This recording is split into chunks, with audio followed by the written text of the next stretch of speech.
ভাজি আছোঁ মাছৰ ডিম ভাজি আছোঁ। চবেই কেনেকৈ মাছৰ ডিম ভাজে মই নাজানো, মই কিন্তু মাছৰ ডিমত অকণমান বেচন দি লওঁ, কাৰণ এনেই যদি ভাজোঁ আমি বহুত মাছৰ ডিমবোৰ বহুত ফুটি যায়, ফুটি পেলাই গালে মুখে চবতে পৰে।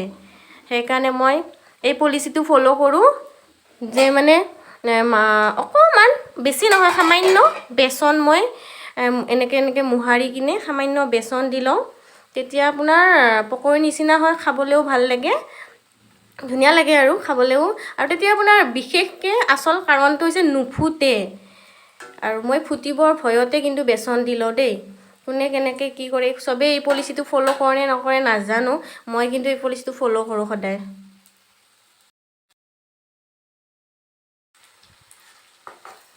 মাছৰ ডিম ভাজা হৈ গ'ল। এইবাৰ মই ভাজি আছোঁ মাছৰ পেটু। মানে মাছৰ পেটু মই আজি ভাজিছোঁ কেপচিকাম আৰু অকণমান বন্ধাকবি কাটি দিছোঁ।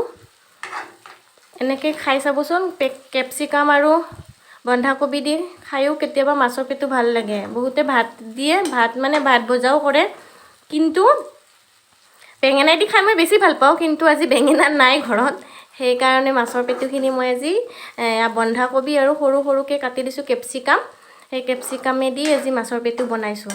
এইখিনি হৈ যোৱাৰ পিছত আৰু ভাত খাব পাৰিম।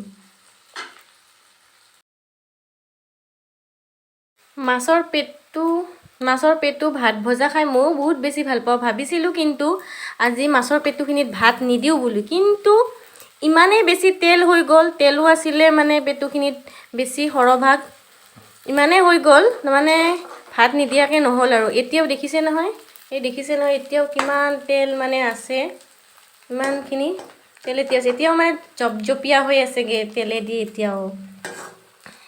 সেইকাৰণে কি কৰিলোঁ, কুকাৰটো খুলি অকণমান গৰম ভাত দি দিলোঁ, এতিয়া হ'ব আৰু। এতিয়া সেইখিনি হোৱাৰ পিছত মই চাফ চিকুণ কৰিম, তাৰপিছত খাম আৰু। মোৰ সকলোবোৰ হৈ গ'ল, সকলোবোৰ বনোৱা হৈ গ'ল। এতিয়া মানুহজনো আহি পালে অফিচৰ পৰা, এতিয়া এয়া খাবলৈ ওলাইছোঁ আজি দুপৰীয়াৰ সাজত।